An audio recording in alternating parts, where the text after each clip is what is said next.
अस्सलामु अलैकुम वरहमतुल्लाहि वबरकातुहू। मेरा नाम हसनैन बुपार एडवोकेट है और मैं अपने चैनल के साथ आपके सामने हाज़िर हूँ।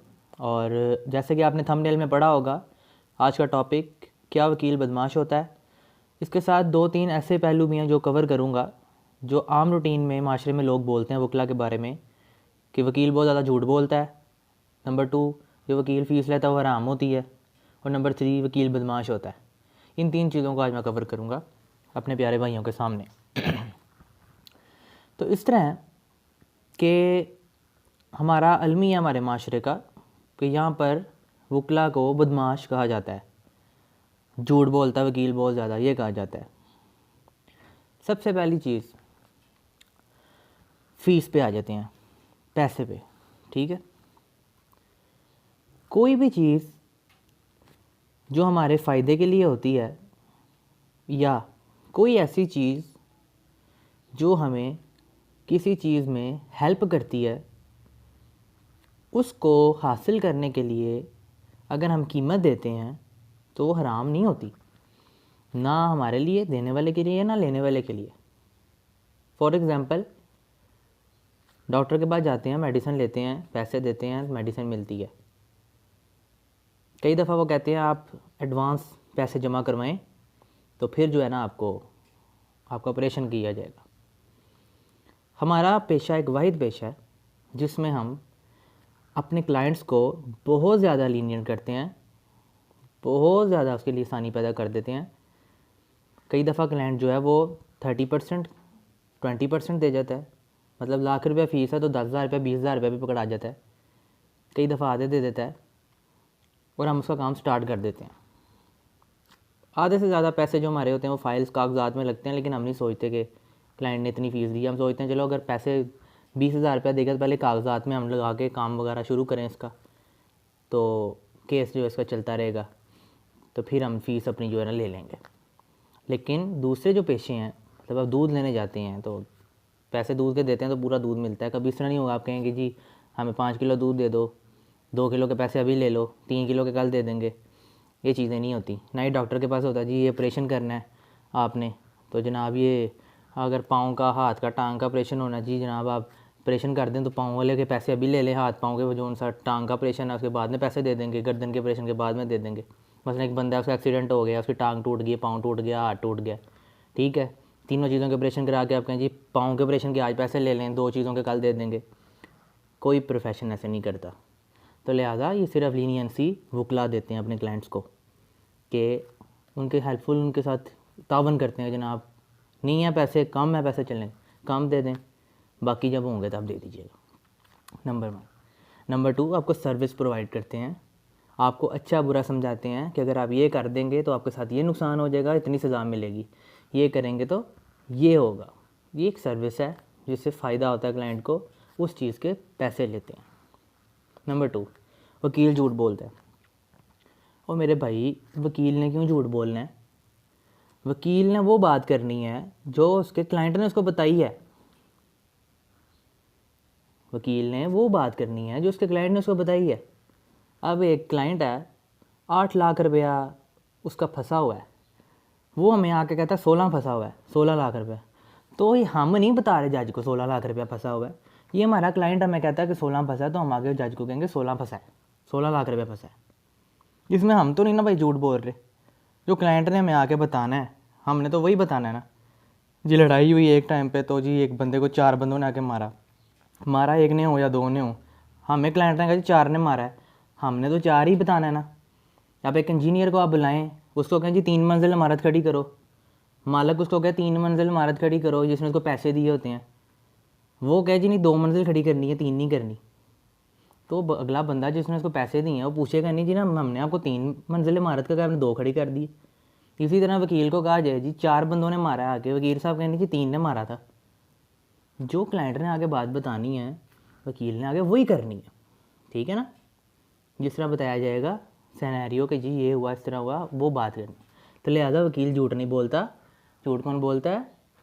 सोसाइटी झूठ बोलती है। सोसाइटी का अलमिया झूठ बोलना। जैसे मैंने आपको मिसाल दी है, जैसा ऑर्डर दिया जाएगा जनाब इंजीनियर साहब 4 मंजिल बिल्डिंग बना दो, वो जी 4 मंजिल बिल्डिंग बनाएगा, उसका प्रोफेशन है, उसका काम है। वो 3 बना के क्यों बैठ जाए? उसको जो कहा गया, जो बताया गया, उसने तो वही बनाना है। जैसे वकील को जो चीज़ बताई गई है उसने तो वही अदालत में जाके बतानी है।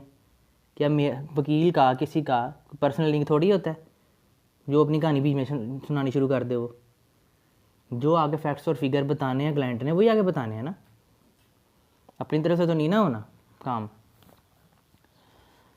उसके बाद वकील बदमाश होता है। वकील को बदमाश कहने का सबसे बड़ा मसला ये है कि वकील जो होता है उसको एक नॉर्मल आदमी से, सिविलियन से 80 to 90% ज़्यादा अपने राइट्स का पता होता है, अपने हकूक़ का, जो आम बंदे को नहीं पता होता। अगर किसी को अपने हक पता है तो उसको लेने का तरीका नहीं पता। इसलिए जब वकील अपना हक लेते हैं, क्योंकि उनको राइट्स का पता होता है, तो लोग कहते हैं जी बदमाश हैं। फॉर एग्ज़ाम्पल मैं अब आपको एक मिसाल देता हूँ।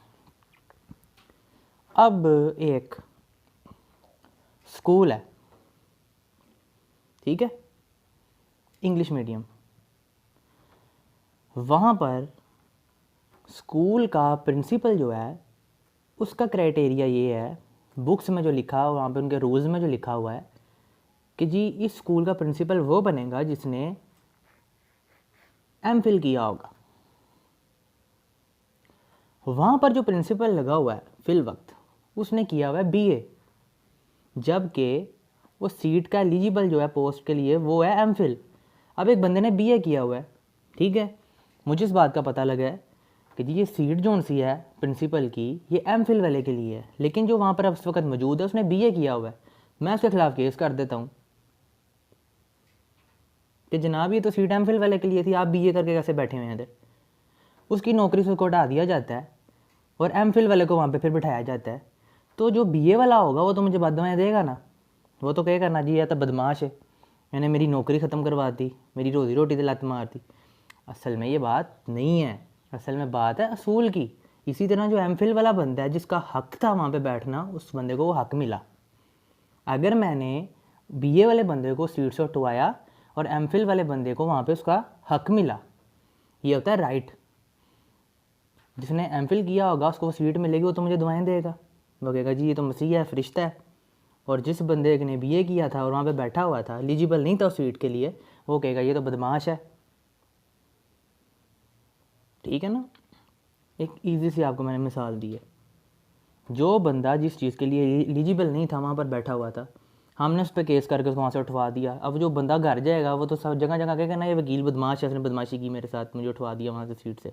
लेकिन अल्टीमेटली अगर देखा जाए तो उस सीट का जो अहल था, जिसका वहाँ पर राइट था बैठना, लॉज के मुताबिक, स्कूल के रूल्स के मुताबिक एमफिल जिसने किया होगा वो वहाँ बैठेगा, तो वो वहाँ पर जाके अब बैठेगा, उसको वो सीट मिलेगी। ये होते हैं राइट्स और ड्यूटीज़। इसलिए कहा जाता है जी वकील बदमाश हैं, क्योंकि इनको अपने राइट्स का और हक लेने का तरीका, जो तरीका होता है ना उसका पता होता है। बाकी एक कलम की जंग होती है और एक कलम सबसे ज़्यादा ताकतवर होता है।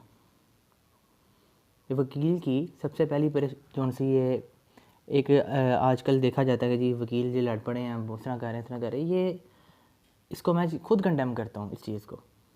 वकील का तो काम ही नहीं है किसी के साथ उलझना, गुत्थम गुत्था होना, कि वो एक लॉ ऑफिसर है, ऑफिसर ऑफ द कोर्ट है, उसका तो पेन चलना है और काम हो जाना है।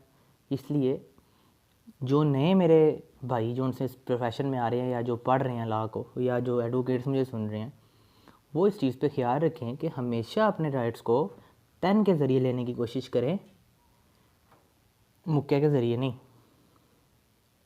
क्योंकि सोसाइटी ऐसी है, उसमें फिर बदनामी ये होती है कि जी बदमाश है। असल में हम राइट से ले रहे होते हैं और कुछ नहीं, जैसे मैंने आपको मिसाल दी। तो लिहाजा ये आज का टॉपिक था।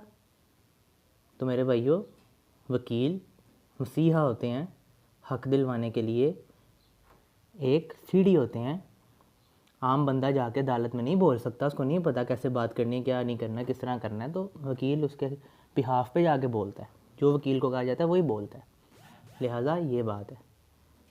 अस्सलाम वालेकुम रहमतुल्लाहि व बरकातुहू।